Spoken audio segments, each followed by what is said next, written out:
Hey guys, welcome back to a brand new Ninjago video here on the channel. My name is TannerFishies. In today's video, we are going to be taking a look back at what is possibly one of the strangest, most awkward, and also most forgotten about Ninjago projects. That, of course, being the Ninjago movie.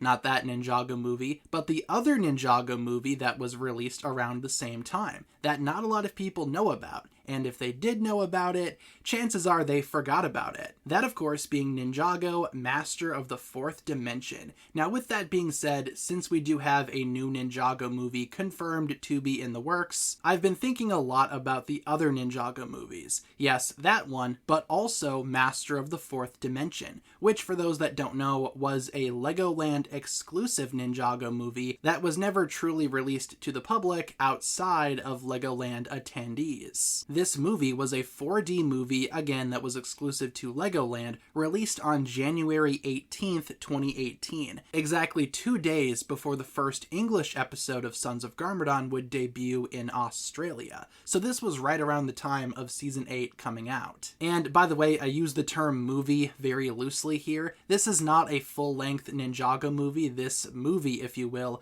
is actually only 10 minutes long, which I'm not even sure if that fits the standard definition of a movie, but they call it a movie, so I guess it's a movie.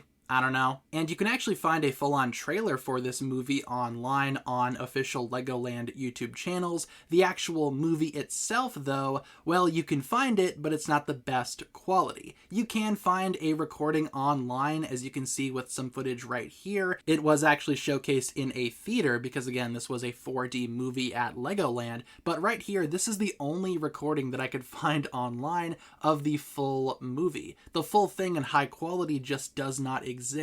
The movie itself is very strange, very bizarre for only being 10 minutes long. This movie actually has a lot of firsts for the Ninjago series and also a lot of lasts, which we will touch on more later on. But just for example, this is the first Ninjago project ever to feature Sam Vincent as the new voice of Lloyd. And yes, despite Lloyd using his old design, he is still utilizing Sam Vincent's voice, and it is very strange. We should apologize for doing the same lame stuff they've all seen before 1,000,000 times. Yeah, it's very bizarre to hear that voice come out of this Lloyd design. And speaking of the ninja's designs, this is technically the last piece of official Ninjago media to utilize the old ninja designs as the primary designs before Sons of Garmadon would of course change them. Other Ninjago seasons would showcase these older designs through flashbacks, but Master of the Fourth Dimension here was the final Ninjago project to utilize these designs as the main designs of the ninja. And while all of that is all fine and dandy, is this movie actually canon? Well, let's take a look at the plot. What exactly is this movie about? So the movie itself is very interactive with the audience. Of course, this was a show at Legoland. The ninja showcase their elemental powers to the audience before Master Wu comes in and gives the ninja a usual ninja lesson with the scroll of the fourth dimension, which is a very special artifact. Of course, the ninja are stupid and they do not understand what exactly Master Wu is talking about, and as such, Wu deems them unworthy to learn the lessons that the scroll entails. He tells the ninja to use their powers, and upon doing so, he freezes time somehow and actually rearranges the elemental powers, the weapons, etc. So the ninja end up attacking themselves. Obviously a great Master Wu lesson right here. Master Wu goes on to explain that this is actually the first lesson of the scroll of the fourth dimension. Somehow. Again, this movie kind of has its own rules, I suppose. After Master Wu leaves, he drops the scroll conveniently and the ninja race to acquire it. Lloyd ends up getting it first. He then proceeds to read the second lesson of the scroll of the fourth dimension, which apparently is some type of anti-gravity lesson. As gravity shifts and things continue to not make sense, the ninja play hot potato with the scroll. Eventually they do fix the gravity, kind of. Except things get worse because the entire fabric of reality starts shifting and the ninja's elemental powers do not work anymore.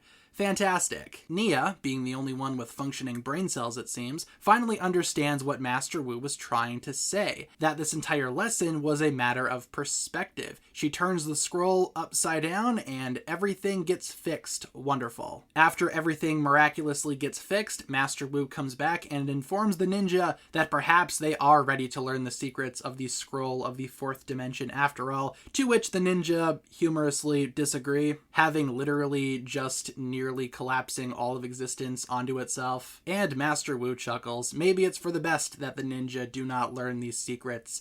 Yeah, probably. And that's the end of Master of the Fourth Dimension. What a thrilling ride this was. What an amazing movie. 10 out of 10. No notes, 100% on Rotten Tomatoes. Nah, but in all seriousness, the movie itself, I mean, despite being a short 10-minute little episode of the show, more or less, I think it is exciting and I do think it is worth the watch. Just keep in mind that this movie is definitely not canon because there are way too many inconsistencies with the final Ninjago timeline that we see, especially during Ninjago Season 7. Obviously, the ninja utilized their Hands of Time outfits here, so one would logically assume that the movie would take place during Season 7 or after Season 7. During Season 7 could make sense, though I'm not sure when the ninja would have had time to step away from the Time Twin stuff to learn the secrets of the fourth dimension, so maybe it takes place after Hands of Time. That wouldn't really make much sense either because Master Wu is here, unless the ninja are envisioning Master Wu somehow. Maybe they are all just hallucinating, would not surprise me. Then maybe it takes place before Hands of Time, but Lloyd's voice has changed. He's growing up, his voice is now deeper, so that wouldn't make much sense either. So again, in terms of the timeline, there is no logical spot for this movie to be. So a lot of Ninjago fans, myself included, just kind of consider this entire thing to be non-canon. In fact, when consulted about this movie, Ninjago series co-creator Tommy Andreasen responded that he was actually not involved in the creation of this movie, and he does not even know it that well. So I think we can take that as a definitive sign that this movie is not canon to Ninjago lore, much like the actual Ninjago movie that exists. I guess consider this its own little pocket dimension. Maybe the fourth dimension is where this movie takes place. Probably. You might be wondering what exactly the rest of the cast looks like for this movie, because obviously we know that Sam Vincent is here as Lloyd instead of Jillian Michaels. Well, obviously because none of the other ninja changed voice actors in between Season 7 and Season 8, all of the other ninja, and Master Wu included, are voiced by their original and usual voice actors. Again, the only anomaly is Sam Vincent as Lloyd, which his voice coming out of this design for Lloyd still does not work for me. That's just insanely creepy. One of the strangest things about this movie, to me at least, is that this is technically, like I said earlier, the final Ninjago project to utilize the ninja's old designs. And I do wonder how a lot of Ninjago fans feel about that. Me personally, I did not mind the redesigns that the ninja received in Sons of Garmadon, for the most part at least. I felt like a lot of those designs were natural progressions, if you will, of the ninja's old designs. But some Ninjago fans go extremely hard for the older and original Ninjago designs. I wonder how those fans feel about this being the final installment of Ninjago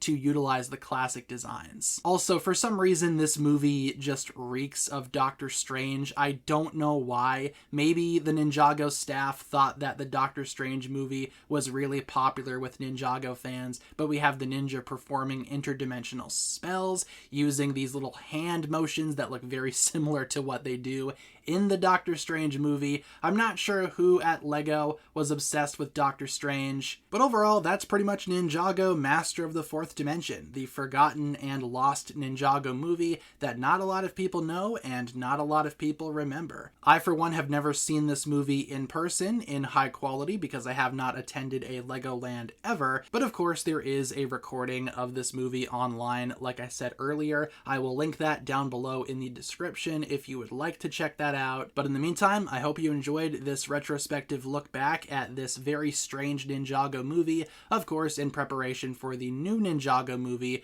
coming out within the next couple of years or so. With that being said, leave leave all of your thoughts down below in the comments. What exactly did you think about Ninjago Master of the Fourth Dimension? Have you seen it? Have you not seen it? What exactly do you think about it? And hopefully you enjoyed today's video. If you guys did enjoy this one, feel free to like and subscribe, do all that fun stuff, and I will talk to you guys again very, very soon.